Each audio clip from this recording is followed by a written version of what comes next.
Oi oi! And Keeps Gaming here, and today we're doing another Smash Bracket reaction, Joker versus Solid Snake. I've heard there's quite a bit of hype with this one, so I've never played Persona, and I've played a tinsy tiny bit of Metal Gear Solid back on the PlayStation 1. I'm going to be out of my depth here, so I'm not quite sure what's going on. I've only seen what I've seen in Smash with these two, have no idea, so we'll see what happens. And before we start, guys, check out my Smash Bracket bingo card that's just down there. We got it was between Ice Climbers and Duck Hunt Trio. We got Duck Hunt Trio right, as I said in that video. There's three of them against two characters. And something I didn't mention, I do like the whole not dying situation. I don't like it when. Sometimes I do, sometimes I don't. On this especially, I don't like the deaths in Smash Bracket. I rather it be like a knockout sort of thing, because then the character could come back. That's my thing, and you don't really need to kill a character. You could just incapacitate them. I like that. I don't like killing all the time. So yeah, so that's one thing. And yeah, going back to Duck Hunt Trio and Ice Climbers, the Ice Climbers didn't have anything good going for them. Duck Hunt had a lot. Duck Hunt Trio had a lot going for it. It's so weird. I just want to say Duck Hunt had a lot more going for it than what they have, and that's why I chose Duck Hunt, and we won again. So that's good. We got three. Hopefully we can get a fourth time. Come on, let's get another one. We nearly got a full row of green ticks. We just need one more. Well, apart from Lucas, obviously, and Wario, but there we go. Anyway, let's get out of that, and we'll start. Who would win in a fight between Joker from Persona 5 and Solid Snake from Metal Gear Solid? No clue. I'm Ink, and No this clue. is Smash Bracket, the show where we No put clue. every character from Super Smash Bros. Into a giant animated tournament to figure out who's canonically the strongest. Let's get into it. No. That's Ever good. That's since cool. humans have been Animation. speaking, they've been telling stories. These legends often revolve around heroes who stand in the face of even the most sinister evil as a beacon of hope to those around them. One of the greatest modern hero tales is about the Phantom Thieves of Heart, who fought corruption wherever they found it and protected the innocent. And it all started with an unassuming Japanese high schooler named Ren Amamiya. Ren lived a pretty standard small-town life, but his whole world was turned on its head when Ren came across a drunken man assaulting a young woman. Also, it gives me backstory into Persona, because I've never played Persona. I don't know if I ever get the chance to play it. I have heard it's a really long game. I haven't got the time to play a really long game like that. I know I might be playing some long games now, but I've started them. But there's no way I can put any time in Persona. It's going to be just too long for me. If I had more time, then sure. But I'm not going to have no time to put into it. He immediately jumped into action and pushed the man to the ground, saving the woman. But unfortunately, it turned out that the man that he'd pushed over was a powerful political figure in the city. And soon Ren found himself arrested for assault and forced to leave his hometown entirely. He moved to a new high school in Tokyo and lived in the attic of a coffee shop. But despite the new environment, Ren found that he was far from being able to have a fresh start. Rumors quickly spread, and his reputation of being a criminal followed him, causing everybody that he met to see him with a distorted lens. Everybody, that is, except for his classmate Ryuji Sakamoto. Much like Ren, Ryuji had also been unfairly beaten down for speaking out against corruption in high places. In his case, it was the local gym teacher, Kamoshida. This guy beat down and threatened anyone who questioned his authority as a gym teacher, and would regularly assault his students. As Ren and Ryuji swapped stories about the adults who had wronged them, they suddenly found their school looking a lot more evil castle-y than usual. What had once been a normal Japanese high school was now a massive fortress, protected by armed knights and ruled by Ryuji's gym teacher, Kamoshida, who had seemingly traded in his gym pants for a crown and cape. Unbeknownst to them, Ren and Ryuji had entered the metaverse, which in this world isn't a creepy VR offshoot of Facebook, but rather a mirror dimension shaped by human consciousness. We can get into the logistics of this a little bit later, but for now, all you need to know is that Ren and Ryuji were within a physical manifestation of Kamoshida's evil desires, a place called a palace. And in this twisted reality, each of Kamoshida's corrupted thoughts were actualized. He was the king, and everybody else was there to serve him and him alone. Upon discovering the pair, Kamoshida restrained Ren and beat Ryuji within an inch of his life as he prepared to execute the two. But even though the odds were totally stacked against him and his chances of victory were almost none, Ren refused to sit by idly and watch an innocent person be hurt. Unfortunately, he just wasn't strong enough to rebel by himself. And it was at this low point, when all seemed totally lost, that Ren heard a voice within himself. offering him a new power if he would vow to use it to destroy evil wherever he... Right. I am thou, thou art I, thou who would accept blasphemy. For the sake of thine own justice, call upon my name and release thy rage. Show the strength of thy will to ascertain. I'm crap, I know. All of thine own, through they'll be chained to hell itself. Well, no power or anything's come to me, so He saw it, no matter must the be fake. source. And by accepting this, Ren awoke to the power of persona. This new power allowed him to manifest the physical form of his own desires, which in his case was an abstract version of Arsene, the gentleman thief. And together they fought to take down Kamoshida and free Ryuji from danger. And with this newfound power, Ren soon helped Ryuji awaken to his own persona. And with the help of some friends they met along the way, they swore to destroy the evil desires of corrupt individuals and leave society for the better. As a group, they took on the name the Phantom Thieves of Heart. As a Phantom Thief, Ren became known as Joker. While Ren was somewhat meek and reserved, Joker was brash, stylish, and left his mark wherever he went. And that was my internet. with calling cards. Joker would use his power to change the hearts of the evil and force them to confess their crimes to the world. Now, while he can change someone's desires, to truly understand how Joker's powers work, we need to dig a bit deeper into Persona lore. So settle in and make a bowl of ramen, because things are about to get complicated. At the core of all reality, beyond space and time, exists a place called the Sea of Souls, also known as the Collective Unconscious. This dimension essentially functions as the hub of all human cognition. Before people are born into the world, their souls are formed here, with a deep connection to all humans who came before them and all who would come after them. But it's not just human beings who are formed here. Every single legend, every story, and every thought that a human ever has had or ever will have are also stored here, and they take shape to match human perception. For example, if ancient humans heard a thunder strike and decided to tell the story of Thor, the god of thunder, Thor would begin to take shape as an actual entity within the collective unconscious.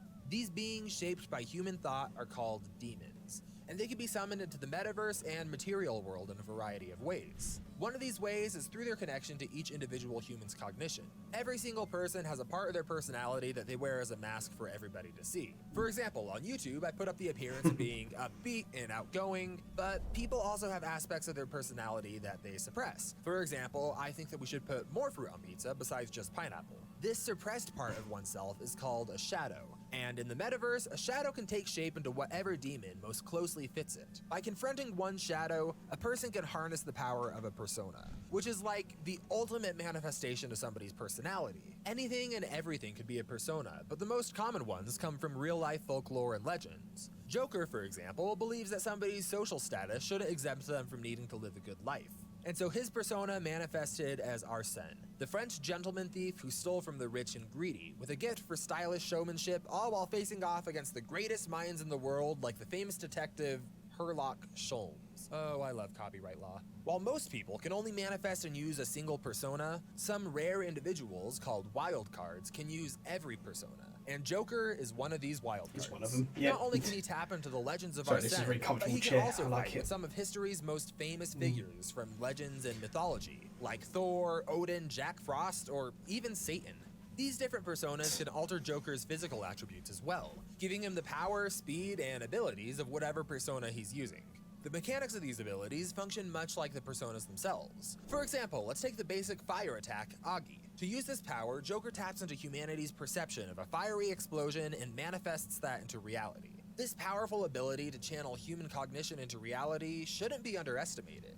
For example, the spell Cosmic Flare hits with humanity's concept of a quasar, which, to put it simply, is what happens when a black hole eats a galaxy and then converts it into a giant laser of radiation. He also has access to devastating attacks that can effortlessly wipe out city blocks. Not only is Joker capable of dealing out this damage, but he can also withstand it. Some exceptionally tough personas are naturally immune to certain types of damage and ailments, but through a combination of training, careful cultivation, and an item called the Omnipotent Orb, Joker is able to make all of his personas completely immune to almost all damage in his game, including physical damage and gunfire. He can also give his personas a passive trait called Iron Immunity that makes them immune to status ailments like sleep, brainwashing, or being frozen.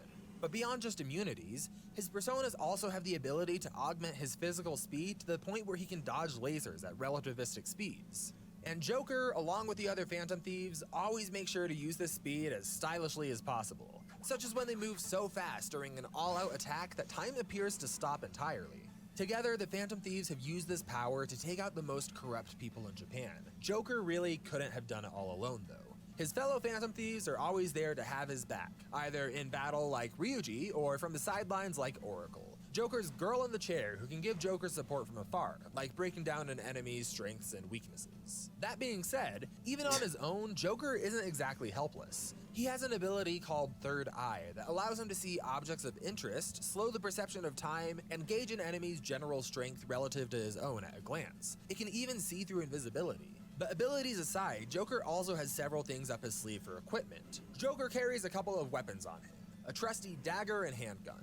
Unlike most weapons, Joker doesn't make these stronger through physical, conventional means. Instead, Joker makes his weapons more dangerous merely by causing them to look more realistic, therefore having his enemies see them as more of a threat and therefore increasing their cognitive power. When taken to their ultimate forms, Joker's weapons are incredibly deadly, if a little abstract, such as his Paradise Lost, a dagger formed from the biblical concept of the fall of Adam and Eve, or the Tyrant Pistol, a gun created from the concept of Lucifer himself being condensed into a weapon. So with all of this power and devotion, it's no wonder that the story of the Phantom Thieves have stuck with so many people. Whether he's cracking out quasars, taking out tyrants, or dominating local food challenges, Ren has always had the same goal in mind. I want a burger now. Screw the status quo and eliminate evil wherever he sees it, especially if that evil is masquerading as good and held by people in positions of power. And it's that exact devotion that will keep people coming back to the legends of the Phantom Thieves. Right, before we go to the next character, so is it? John F. I would say yes. Kennedy once I don't want to get said, copyright. "Ask not what your country can do for you, but what you can do for your country." Oh, wait, and throughout the decades since that come phrase on. was first Let's get this. I don't want to get copyright for something. I don't know. So before we get started, they usually do the Snake and Joker thing. They didn't do it this time. Interesting. Well, the not Snake and Joker, the smash bracket or smash symbol thing, and they didn't do it. So anyway, I forgot what I was going to say. So it's going to be kind of. I think it might be Joker. I'm not quite sure what Snake's got because I've never played any of these games. But someone that can just will stuff into existence or take someone to a palace or something against what I'm assuming what Snake is just like guns and rockets and stuff. I can start to see it's going to go maybe in Joker's favour. If you could just think of something into existence or something else, and like there's like status things like he's unaffected by guns and some other ailments. I don't think Snake's. So I can say Stake. I don't think Stake. I don't think Drake. I don't think Snake stands a chance. But well, it might have something. Let's just find out. Characters have embodied the ideal of dedicating their entire life to their country more than Solid Snake. The story of Solid Snake is one of unwavering dedication and bravery in the face of insurmountable odds. But even a legend as wild as that of Solid Snake starts from simple beginnings. It all began with a young American soldier named John. The year was 1964, and John found himself right in the middle of the Cold War, toughing the jungles of Russia and operating under the codename Naked Snake. His mission was simple: infiltrate the area and rescue a Soviet's weapon developer.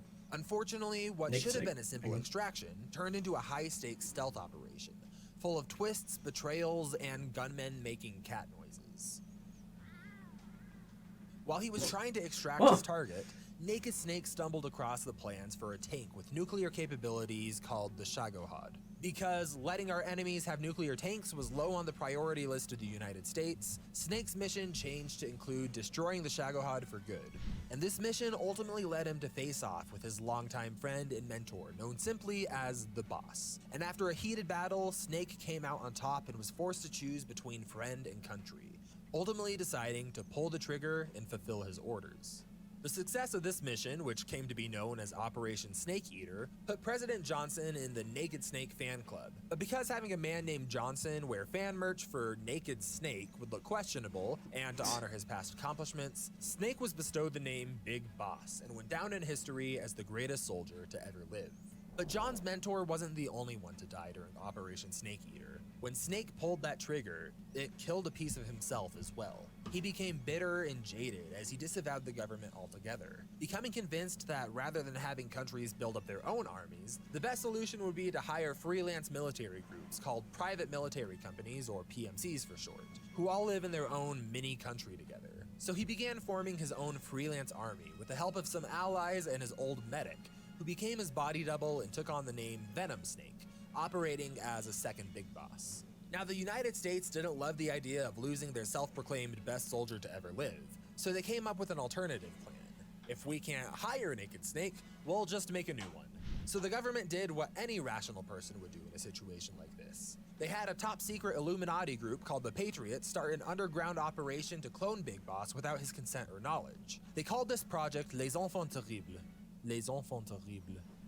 Les Enfants Terribles. Which is French that roughly translates to create genetic clones of our favorite ex-soldier and hope they don't turn out evil. So they took an old flame of Naked Snakes named Ava and fertilized 8 embryos.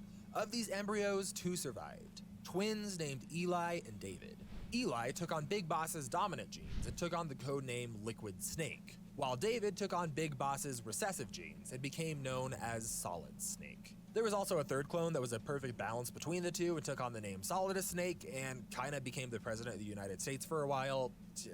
Metal Gear lore is weird, y'all. From day one, Solid Snake was raised to be the perfect soldier. He trained from a young age and as a teenager joined the United States Green Berets, where he fought through the Gulf War. Eventually, his natural combat ability gained him enough notoriety that he was able to join the elite military unit known as Foxhound, where he was trained by none other than Big Boss himself.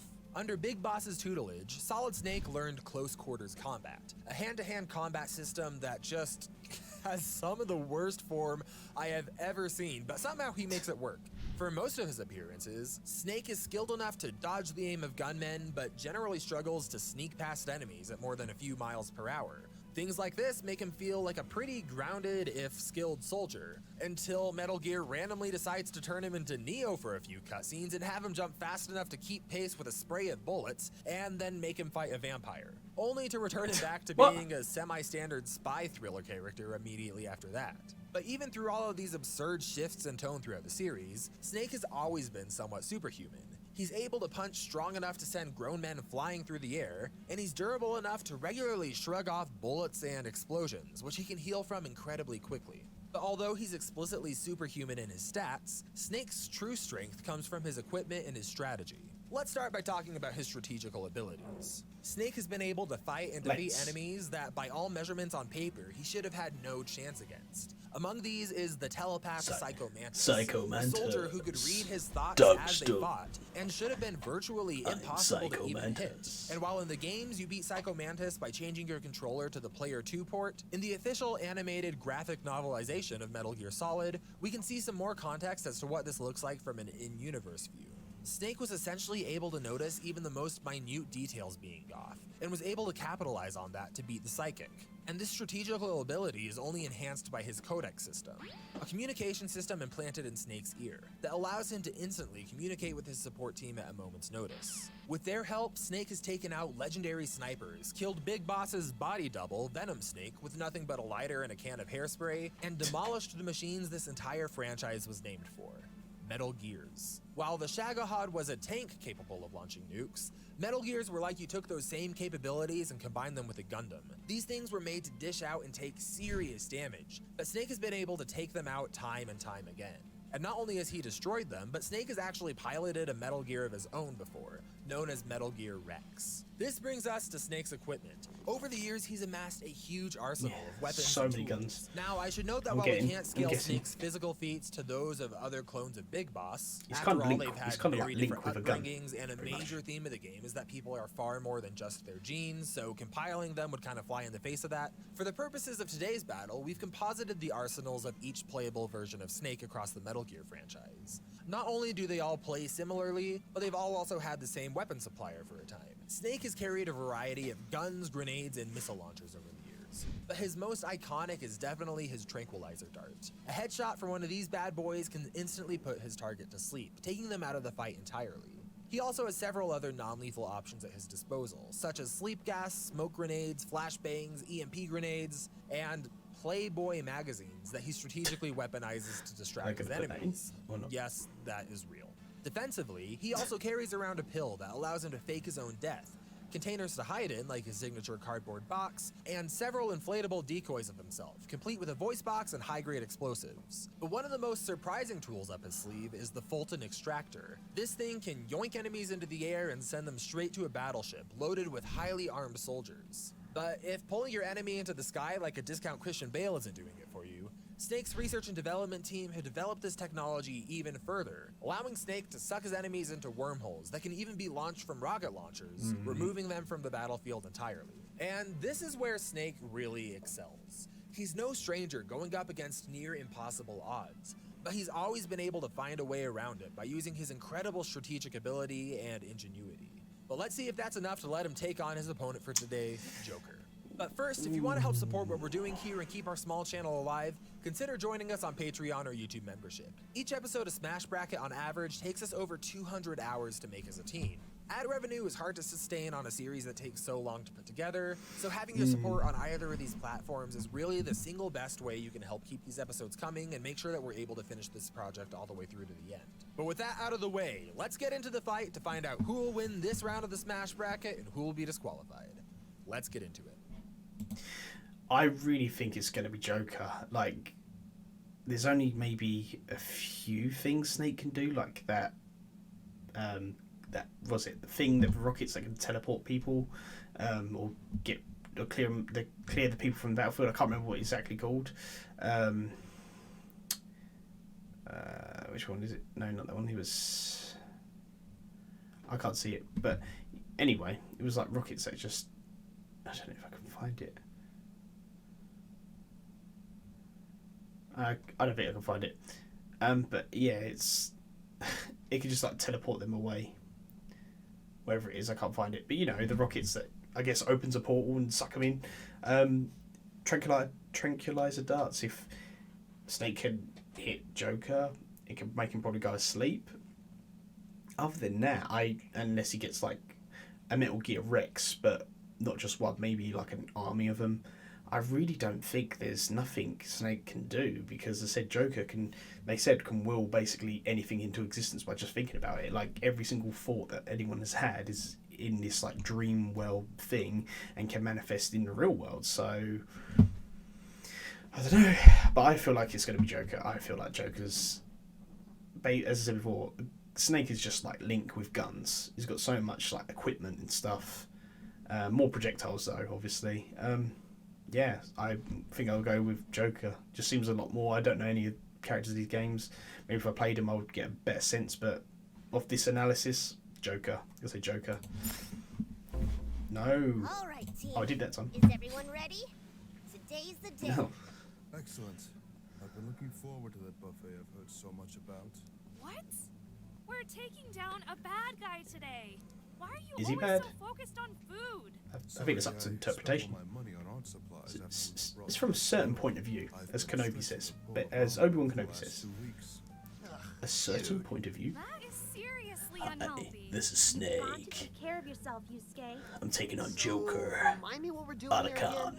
are you As you all know, there? the metaverse has been leaking out into the physical world. With this comes Yeah. the ability See? to use our powers anywhere, but also a set of objectives. Yeah, like that message we all got a few weeks ago. I'm still pissed about that. Why are we even listening? Wait, to what some hang on. Powers anywhere, but also a set of objectives. Yeah, What did that say? like that message. Take up arms as worlds will fall. One champion to rule them all. Give service to the one who reigns. Master of what it says, magic and planes. Choose your weapon, take the risk, or soon your worlds will not exist. And sorry for waking my microphone with my microphone. Message we all got a few weeks ago. I'm still pissed about that. Why are we even listening to what some stupid dream told us to do? We've dealt with people who can control the whole metaverse before. We know what's at stake here. Until we learn more about who we are dealing with, we can't afford to upset them. Exactly. So that means that today's mission is taking out our first target. Codename Solid Snake. So it's one normal guy against the Phantom Thieves? This is bound to be way too easy. This is so interesting that they got all these voice actors. Guys? Oh, about that. What? Something I said? Who's gonna tell him? You're not coming this time. Wait, for real? Why the hell not? Pretty much instant. Make us lose. This mission requires a certain amount of grace and subtlety. Subtlety? Then why does Morgana get to go? Even I'll be staying behind on this one. Oh, man. Come on, it's just one guy.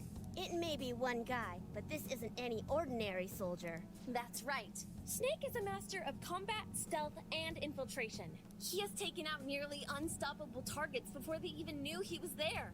Oh, cool, so he's sneaky. Who the hell cares about that if Joker killed the Grim Reaper? Frankly, we were lucky he had the flu. I'm just saying, we all need to be on our A game. We may be tough, but Snake specializes in beating the unbeatable. That's why they call him the man who makes the impossible possible. Damn it. I wanted to fight a soldier. Well, what do you think, Joker? This will be easy. Okay, here we go. That's cool. So cool with all the voice actors. All right, everyone. It's showtime. I don't see him. He probably already knows we're here. Stay sharp. Otacon, are you there? This is Snake. Tell me we're gonna have to fight a bunch of kids in cosplay. Should we have dressed up for the occasion? This is no laughing matter, Snake. Those are the Phantom Thieves of Heart. They may look like children, but they are incredibly dangerous. So what have we got of them? Well, it's a little hard to pin down. There is a lot of conflicting information online about these guys. Even my normal information channels get thousands of hits for even basic Otacon.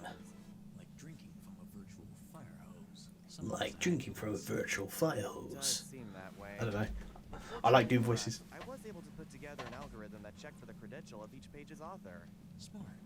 You are looking at Carmen Smart. Giovanni, Mo Kamatari, Oh. and Lupin Susanoo, aka Panther, Queen, and finally, your target, Joker. Joker. And you said this was no laughing matter. So what can he do? The Phantom Thieves feed on cognition. What can he do? They absorb your fears and guilt to grow stronger. Keep your head on straight and don't trust your senses. Things may not be what they seem. You may think you are safe, but even if a single attack catches you, that will be your last surprise. Sneak around, take them down, don't get hit. Sounds easy. Just be careful, okay, Snake? You saw that Right. message. You know this isn't a standard mission. Watch your back. Oh, I should have read that as well. It's okay, I want to get into the fight. Kill yourself, Snake. It's no use hiding. Just jammed her head in a box. Interfering with my signal.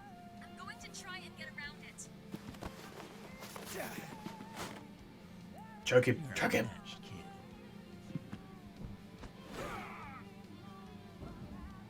You're done.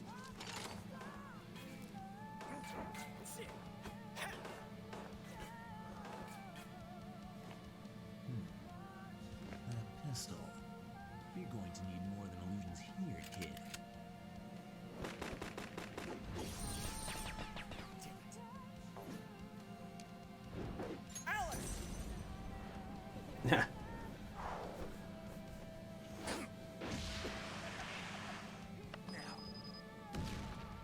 Now. Oh. That doesn't make any difference though, because that's not him, is it?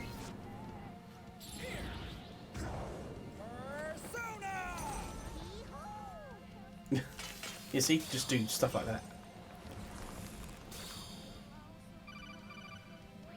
Archon, you didn't tell me this guy had nanomachines.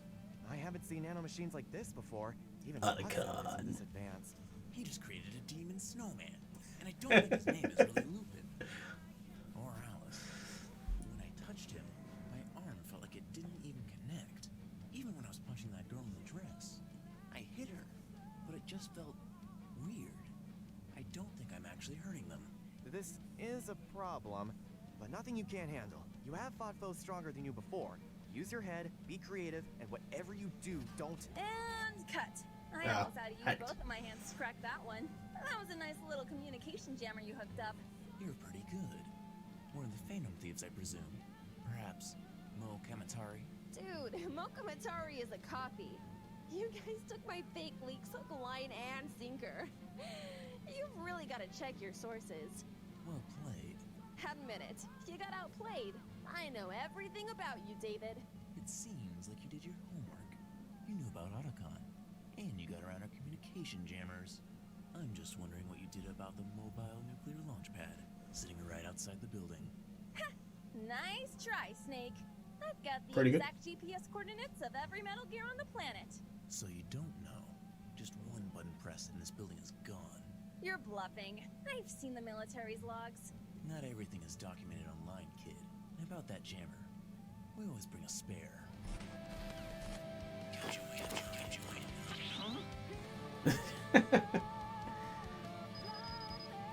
Kirby again.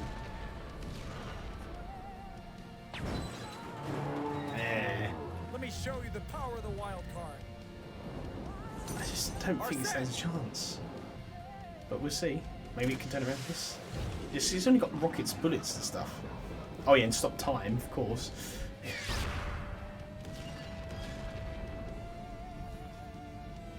You're mine. Oh, and there we go.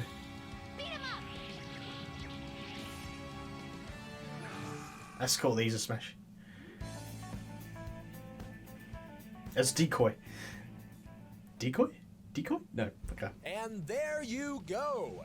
This fight was just not close at all when looking at stat comparisons. Snake could send grown men flying through the air, destroy giant Metal Gears, and survive deadly explosives. But Joker was just operating on a different scale. Take a look at how their best strength and durability feats line up, and there's almost no comparison to be made here. Joker was also way too fast for Snake to handle. Even if we disregard his ability to dodge lasers, he's also moving around at Mach 17 during his all-out attacks. He was also able to entirely negate all of Snake's most reliable tactics, including non-lethal methods of incapacitation like sleep. He could also use a persona to reflect Snake's own bullets back at him. And this is a shame because Snake really would have had a decent chance here if it weren't for those negations. Snake is a master strategist and manipulator. He easily had the edge over Joker in this department and could have talked himself into a scenario where he probably could have surprised Joker with a sleep dart or a sleep gas, but Joker would just be able to shrug it off. And his lethal strategies were non-starters as well. Even if we let Snake have access to a Metal Gear, it just isn't even close to the kind of damage output that Joker is used to dealing with. Ultimately, Snake's only viable win condition would be to remove Joker from the battlefield entirely, with his wormhole extraction device or the Fulton. Oh yes, But pulling off a maneuver like that would require some serious speed that he just doesn't have, even with the most generous interpretations of his feats. At the end of the day, Joker was just way too fast and way too strong and durable for Snake to even touch. And he also shut down any non-lethal win condition as well. Joker is the winner and will be moving on to the next round of the Smash Bracket. Next time on the Smash Bracket. Let's see it. Ken. Bring it on. That's cool. I like the new ending screen. Hey, come on. Terry. Alright, well that's my reaction to Joker and Solid Snake that was released only a few days ago, but obviously I'm going to put these recordings out daily to get up to scratch with it. But yeah, I thought Joker was just no match for Snake. Snake, pew pew, explosions, pew pew. That's it. Joker's got so much more different things to do. So, but yeah. There's nothing else to say really. I think this one was pretty obvious really, but again, I've not played any games. I mean, there might have been something else I don't know about Snake, but no, because I don't know much about either. So alright guys, well thank you for watching my reaction. I hope you guys enjoyed this reaction. If you guys enjoyed my reaction for any reason at all, please subscribe, like and turn on notifications so you guys don't miss any live streams I do, or any video uploads I do. And check out Smash Bracket, link is in the description. Ink's a good friend, so make sure you support him the best you can. And always remember to keep gaming, and I shall see you guys next one. Bye guys. Bye.